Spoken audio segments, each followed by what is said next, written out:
അതെ, ഇപ്പം നമ്മൾ സിമ്പിളായിട്ടൊരു ലഞ്ച് ഉണ്ടാക്കുക. പക്ഷേ അത് സിമ്പിളാണ്, എന്നാൽ ടേസ്റ്റിൻ്റെ കാര്യത്തിൽ ഒരു കോംപ്രമൈസും ഇല്ല. അങ്ങനെ ഒരു ലഞ്ചാണ് ഞാനിന്ന് നിങ്ങൾക്ക് കാണിച്ചു തരുന്നത്. എല്ലാ പൊടിക്കൈകളും ഉപയോഗിച്ചുകൊണ്ട് എല്ലാ ഡിഷസും അതിൻ്റെ ടേസ്റ്റ് കൂട്ടുന്ന രീതിയിലാണ് ഞാൻ ചെയ്തിരിക്കുന്നത്. തീർച്ചയായിട്ടും ഒരു മുട്ട പൊരിച്ചാണെങ്കിൽ പോലും നിങ്ങൾക്ക് അതിൻ്റെ ടേസ്റ്റ് ഒരുപാട് ഇഷ്ടപ്പെടും. ആ രീതിയിലുള്ള ഒരു ലഞ്ച് മെനുവാണ് ഞാൻ കാണിക്കുന്നത്. ഒരുപാട് ലഞ്ച് മെനു ഞാൻ ഇടുന്നതായിരിക്കും. ഇത് നമ്മുടെ ഒരു തുടക്കമായിരിക്കട്ടെ.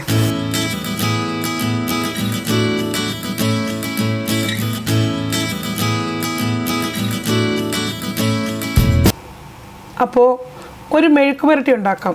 അതിനായിട്ട് ഞാനിവിടെ ഒരു ഉരുളി വെച്ചിട്ടുണ്ട്. ഉരുളി ചൂടാകുമ്പോഴേ കുറച്ച് വെളിച്ചെണ്ണ ഒഴിച്ചു. ഇതിലേക്ക് കുറച്ച് ചതച്ച മുളക്, ഒരു 3-4 വെളുത്തുള്ളി തൊലിയോട് കൂടിയത്, ഒരു തണ്ട് കറിവേപ്പില, അതുപോലെ ചെറിയ ജീരകം, നല്ല ജീരകം, ഒരു ലേശം ഒരു 1/2 ടീസ്പൂണൊക്കെ മതി. എല്ലാം കൂടെ ഒന്ന് ചതച്ചെടുത്താണ് ഇതേപോലെ ക്രഷ് ചെയ്തെടുത്തത്. ഇതിൻ്റെ അകത്തോട്ടിട്ടിട്ട് നല്ലതുപോലെ ഒന്ന് വഴറ്റണം. അപ്പോൾ ഇങ്ങനെ വഴറ്റുമ്പോൾ ഈ ചതച്ചതിൻ്റെ ആ ഒരു കൂട്ടെല്ലാം കൂടെ ഒന്ന് മൂത്തൊരു നല്ലൊരു സ്മെല്ല് വരുമ്പോൾ ഇതിലേക്ക് ഏകദേശം ഒരു 3 മീഡിയം സൈസിലുള്ള പൊട്ടറ്റോ നീളത്തിൽ കീറിയത് ഇട്ട് കൊടുക്കണം. ഇങ്ങനെ നീളത്തിൽ തന്നെ കീറണം കേട്ടോ. ഇതിൻ്റെ കൂടെ അരമുറി സവാള അല്ലെങ്കിൽ ഒരു 10 കൊച്ചുള്ളി ആയാലും മതി. ഞാനിവിടെ എളുപ്പത്തിൽ അരമുറി സവാളയാണ് എടുത്തിരിക്കുന്നത്. ഇതും കൂടെ മിക്സ് ചെയ്യണം. ഇനി ഇതിലേക്ക് ഒരു കുറച്ച് തേങ്ങാക്കൊത്ത് നിങ്ങൾക്ക് വേണമെങ്കിൽ ഇട്ടാൽ അതിൽ ഒരു ടേസ്റ്റ് കൂടും. ഇതിലും കൂടുതൽ തേങ്ങാക്കൊത്ത് വേണമെങ്കിൽ ഇടാം കേട്ടോ. ഞാൻ കുറച്ച് ഇട്ടെന്നേ ഉള്ളൂ. ഇതിലേക്ക് ലേശം മഞ്ഞൾപ്പൊടിയും ലേശം ഉപ്പും ഇട്ടിട്ട് നല്ലതുപോലെ മിക്സ് ചെയ്യണം. നമ്മളിതിൽ വെള്ളമൊന്നും ചേർക്കത്തില്ല കേട്ടോ. ഉരുളക്കിഴങ്ങ് മെഴുക്ക് പുരട്ടിക്ക് എപ്പോഴും ടേസ്റ്റ് മുന്നേ നിൽക്കണമെങ്കിൽ വെള്ളം ഒട്ടും ചേർക്കാതെ വേണം ചെയ്യാൻ. ഇനി നല്ലതുപോലെ ഇളക്കി എല്ലാം കൂടെ ഒന്ന് മിക്സ് ചെയ്തതിന് ശേഷം കൂട്ടി നടുക്കോട്ട് വെച്ചിട്ട് തട്ടിപ്പൊത്തി വെക്കുക എന്ന് പറയും. എന്നിട്ട് നമ്മൾ അടച്ചു വെച്ച് ചെറിയ തീയിൽ ഇങ്ങനെ വേവിക്കണം. ഒരിക്കലും ഇത് അടുക്കി പിടിക്കരുത്. അതിനായിട്ട് ഇടയ്ക്കിടയ്ക്ക് ഒന്ന് തുറന്നിട്ട് ഇളക്കി കൊടുക്കണം. ഞാൻ ഈ ഒരു മെഴുക്ക് പുരട്ടി ഒരു 3 പ്രാവശ്യമെങ്കിലും ഇടയ്ക്ക് ഇളക്കി കൊടുത്തിട്ടുണ്ട് കേട്ടോ. എന്നിട്ട് വീണ്ടും ഇതേപോലെ തട്ടിപ്പൊത്തി അടച്ചു വെക്കാറുണ്ട്. എന്നിട്ട് ലാസ്റ്റിൽ വേണം ഇത് നമുക്ക് ഒന്ന് തുറന്നിട്ട് നല്ലതുപോലെ ചിക്കി തോർത്തി എടുക്കണം. ഒരു കാരണവശാലും ഇതിലേക്ക് നമ്മൾ പിന്നീട് എണ്ണയോ വെള്ളമോ ഒന്നും ചേർക്കുന്നില്ല. നിങ്ങൾ പാനിലൊക്കെ ആണെങ്കിൽ ഇത് നല്ല ടേസ്റ്റ് ചെയ്താൽ നിങ്ങൾക്ക് ഉണ്ടാക്കാൻ പറ്റും കേട്ടോ. അപ്പോൾ ഉരുളി ആയതുകൊണ്ട് അടുക്കി പിടിക്കുന്നതൊക്കെ വളരെ ശ്രദ്ധയോടെയാണ് ഞാനത് ചെയ്തിരിക്കുന്നത്. എന്നിട്ട് ഇതിലേക്ക് ഒരു ലേശം എരിവിന് വേണ്ടി ഞാനൊരു കുറച്ച് കുരുമുളക് പൊടി ഇട്ടിട്ടുണ്ട്. അപ്പോൾ കുരുമുളക് പൊടി വേണ്ടിയവർക്ക് ചേർത്താൽ മതി, വേണ്ടാത്തവർ ചേർക്കണ്ട. ഈ ചതച്ച മുളകിന് എരിവ് തന്നെ ധാരാളമായിരിക്കും. പക്ഷേ എനിക്കിതിൻ്റെ അകത്ത് ഈ ഒരു റെസിപ്പിയിൽ ഈ ഒരു കുരുമുളക് പൊടി ചേർക്കുമ്പോൾ ഒരു പ്രത്യേക ടേസ്റ്റാണ്. അപ്പോൾ എല്ലാം ഒന്ന് മിക്സ് ചെയ്തു.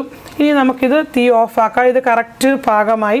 ഇനി ഇതിലേക്ക് ഞാനൊരു ലേശം പച്ച വെളിച്ചെണ്ണയും അതുപോലെ ഒരു തണ്ട് കറിവേപ്പിലയും കൂടെ ഒന്ന് മുറിച്ചിടുവാണ്. അപ്പോൾ ഒരു ടേസ്റ്റ് വരും കേട്ടോ. എന്നിട്ട് നിങ്ങളങ്ങ് അടച്ച് വെക്കണം. എന്നിട്ട് അപ്പോൾ അതിൻ്റെ ഒരു മണവും എല്ലാം കൂടെ ആ ഒരു പൊട്ടറ്റോ മെഴുക്ക് പുരട്ടിയിലേക്ക് നല്ലതുപോലെ പിടിക്കും. അപ്പോൾ നമ്മുടെ പൊട്ടറ്റോ മെഴുക്ക് പുരട്ടി തയ്യാറായി. അപ്പം നമ്മളൊരു സൈഡിലേക്ക് ഇത് മാറ്റി വെച്ചു. ഇനി ഇതിൻ്റെ റെസിപ്പിയിൽ എന്തെങ്കിലും നിങ്ങൾക്ക് സംശയം ഉണ്ടെങ്കിൽ ഞാനിത് നേരത്തെ ഇട്ടിട്ടുണ്ട്. അതിൻ്റെ ലിങ്ക് ഞാൻ ഇതിൻ്റെ വീഡിയോയുടെ താഴെ കൊടുക്കുന്നതാണ് കേട്ടോ. ഈ ഒരു ലഞ്ച് മെനുവിൽ ഞാനൊരു തൈര് സാലഡും കൂടെ സൈഡിലായിട്ട് വെക്കുന്നുണ്ട്. അതുകൊണ്ട് നമുക്കിതും കൂടെ തയ്യാറാക്കാം. അപ്പോൾ അതിനായിട്ട് ഞാനിവിടെ ഒരു മീഡിയം സൈസിലുള്ള സവാള ഇതേപോലെ ചെറിയ കഷ്ണങ്ങളായിട്ട് കട്ട് ചെയ്തിട്ടുണ്ട്. അപ്പം നിങ്ങൾക്ക് ഇഷ്ടമുള്ള രീതിയിൽ സവാള കട്ട് ചെയ്തെടുക്കാം. അതൊന്നും കുഴപ്പമില്ല കേട്ടോ. കുറച്ച് ഇഞ്ചി ചെറുതായിട്ട് അരിഞ്ഞത്. ഈ ഇഞ്ചി അരിയുമ്പോഴൊരു പ്രത്യേക ഒരു മണവും ഒരു ടേസ്റ്റും ആയിരിക്കും ഈ സാലഡിന്. അതിനാണ് ഞാൻ അങ്ങനെ ചെയ്യുന്നത് കേട്ടോ. ഇതിലേക്ക് ഒരു തണ്ട് കറിവേപ്പില ഒന്ന് മുറിച്ചിട്ട് കൊടുക്കുക. 2-3 പച്ചമുളക് ഒന്ന് നീളത്തിൽ കീറിയിട്ട് കൊടുക്കുക. ഇനി ഇതിലേക്ക് ഒരു മീഡിയം സൈസുള്ള തക്കാളിയും കൂടെ നിങ്ങൾക്ക് ഇഷ്ടമുള്ള രീതിയിൽ കട്ട് ചെയ്ത് ഇട്ട് കൊടുക്കാം. എന്നിട്ട് പാകത്തിന് ഉപ്പ് ഇട്ട് കൊടുക്കുക. നല്ലതുപോലെ ഇളക്കുക. ഇപ്പോൾ സാധാരണഗതിയിൽ ഇങ്ങനെ ഉണ്ടാക്കിയിട്ട് കുറച്ച് നേരം ഞാനങ്ങ് മാറ്റി വെക്കും. എന്നിട്ട് ലാസ്റ്റിൽ വിളമ്പാൻ നേരത്താണ് തൈര് ചേർക്കുന്നത് കേട്ടോ. നിങ്ങളെ കാണിക്കാൻ വേണ്ടി ഇപ്പം ഞാൻ ചേർക്കുവാണ്. കുറച്ച് നേരം ഞാനത് മാറ്റി വെച്ചിരുന്നു. എന്നിട്ട് ഞാനെടുത്ത് തൈര് ചേർക്കുവാണ്. തൈര് ചേർത്തിട്ട് പാകത്തിന് ഉപ്പും ചേർത്ത് കൊടുക്കണം. ഞാനൊരു 1.25 കപ്പ് തൈര് എടുത്ത് ലേശം വെള്ളവും കൂടെ ചേർത്ത് ബീറ്റ് ചെയ്തതിന് ശേഷം ഒരു 1.5 കപ്പോളം ഇതിന് തൊഴിച്ചിട്ടുണ്ട് കേട്ടോ. അപ്പം നിങ്ങൾക്ക് വേണമെങ്കിൽ വെള്ളം ചേർക്കാം, ചേർക്കാതിരിക്കാം, അതൊന്നും കുഴപ്പമില്ല കേട്ടോ. ഇനി ഉപ്പൊക്കെ പാകത്തിനാണോ നോക്കുക. എന്നിട്ട് നല്ലതുപോലെ മിക്സ് ചെയ്യുക. എന്നിട്ട് മാറ്റി വെക്കുക. അപ്പം നമ്മുടെ തൈര് സാലഡും റെഡിയാണ്. നമ്മൾ ആദ്യം കുറച്ച് നേരം ഇത് മിക്സ് ചെയ്ത് മാറ്റി വെക്കുന്നുണ്ട്. സൂപ്പർ ടേസ്റ്റാണ് കേട്ടോ ഈ ഒരു തൈര് സാലഡിന്. ഇനി നമുക്കൊരു ചമ്മന്തി തയ്യാറാക്കി എടുക്കണം. അതിനായിട്ട് ഞാനൊരു ചീനച്ചട്ടിയിൽ 2-3 വറ്റൽമുളക് ഇട്ടിട്ടുണ്ട്. എരിവുള്ള വറ്റൽമുളകാണ്, അതുകൊണ്ടാണ് ഞാൻ 3 എടുത്തത്. എരിവില്ലാത്തയാണെങ്കിൽ ഒരു 4-5 എടുക്കാം. എന്നിട്ട് ഇതിലേക്ക് ഞാനൊരു അരമുറി തേങ്ങയോളം ഇതേപോലെ ചെറിയ കഷ്ണങ്ങളായിട്ട് കട്ട് ചെയ്തിട്ടുണ്ട്. 3-4 കൊച്ചുള്ളി, ഒരു ചെറിയ കഷ്ണം ഇഞ്ചി, ഒരു തണ്ട് കറിവേപ്പില എന്നിവ ഇട്ടിട്ടുണ്ട്. ഇത് നല്ലതുപോലെ ഇത് വറുത്തെടുക്കണം. ഞാനിവിടെ ഒട്ടും എണ്ണ ചേർത്തിട്ടില്ല. എണ്ണ ചേർക്കരുത്. എണ്ണ ചേർത്ത് കഴിഞ്ഞാൽ ഈ ചമ്മന്തി അരയ്ക്കുമ്പോൾ എണ്ണ കിനിഞ്ഞു പോവും. ഈ തേങ്ങയുടെ എണ്ണയും നമ്മൾ ചേർക്കുന്ന എണ്ണയൊക്കെ ആകുമ്പോൾ ഒരുപാട് അങ്ങാവും. അപ്പോൾ ഈ ഒരു പരുവത്തിലാവുമ്പോൾ ഇത്രയൊക്കെ മതി. ഈ ഒരു പരുവത്തിലാവുമ്പോൾ നമുക്കിത് ഓഫാക്കി മാറ്റി വെക്കാം. ചൂടാറിയ ശേഷം ഇതെല്ലാം നമുക്ക് ഒരു മിക്സിയുടെ ചെറിയ ജാറിലേക്ക് ഇട്ട് കൊടുക്കാം. ഈ ഒരു വറ്റൽമുളകിൻ്റെ എരിവൊന്നും ഈ ഒരു ചമ്മന്തിക്ക് കറക്റ്റ് ആവത്തില്ല കേട്ടോ. പിന്നെ ഒരു നല്ല നിറവും കൂടെ വേണമല്ലോ. അപ്പോൾ അതിനായിട്ട് ഞാൻ ഒരു 3/4 ടീസ്പൂണോളം കാശ്മീരി മുളക് പൊടിയുടെ ചേർത്ത് കൊടുക്കുന്നുണ്ട്. അതുപോലെ പാകത്തിന് ഉപ്പ്, പിന്നെ ഒരു നെല്ലിക്കയുടെ പകുതി വലിപ്പത്തിലുള്ള വാളൻ പുളിയും കൂടെ ഇട്ട് കൊടുക്കുന്നുണ്ട്. പുളി രുചി നിങ്ങൾക്ക് ഇഷ്ടമനുസരിച്ച് ചേർക്കാം. വേണമെങ്കിൽ ഇച്ചിരി കൂട്ടിയിട്ടാലും കുഴപ്പമില്ല, നല്ല ടേസ്റ്റാണ്.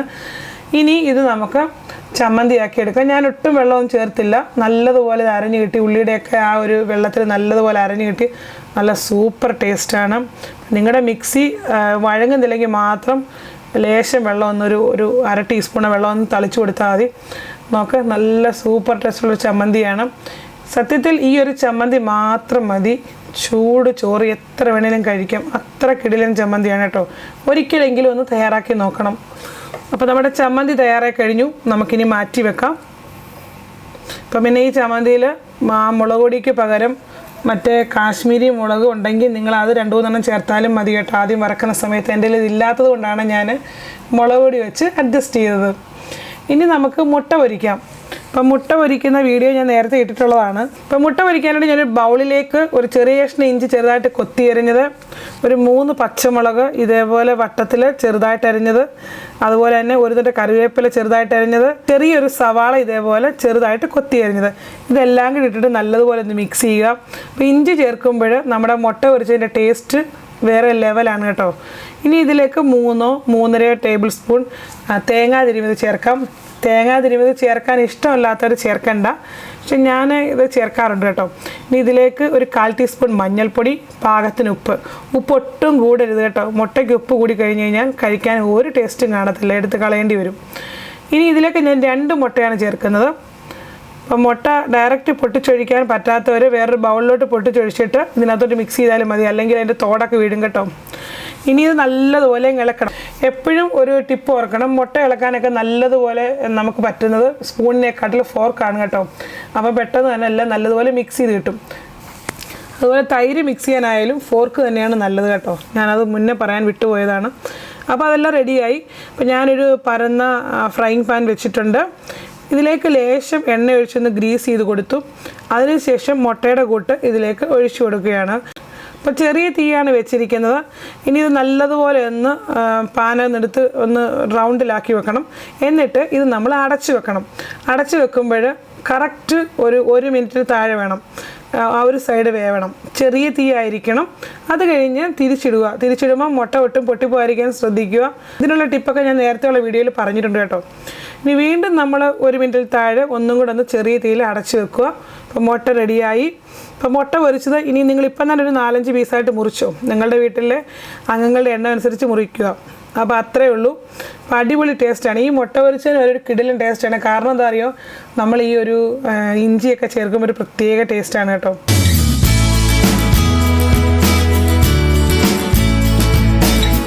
ഇനി നമുക്ക് ചോറ് വിളമ്പാം.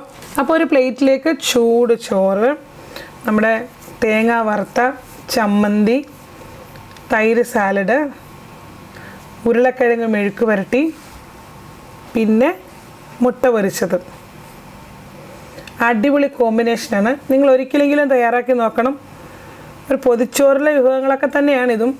എന്നാലും നിങ്ങൾ ഒരിക്കലെങ്കിലും തയ്യാറാക്കി നോക്കിയിട്ട് നിങ്ങൾക്ക് ഇഷ്ടമായെങ്കിൽ വീഡിയോയുടെ താഴെ കമൻറ്റ് ചെയ്യാൻ മറക്കരുത്. ഒരു കാര്യം എടുത്തു പറയണം, ഇതിൻ്റെ ഹൈലൈറ്റ് എന്ന് പറഞ്ഞാൽ ഈ ഒരു ചമ്മന്തിയുടെ ടേസ്റ്റാണ്.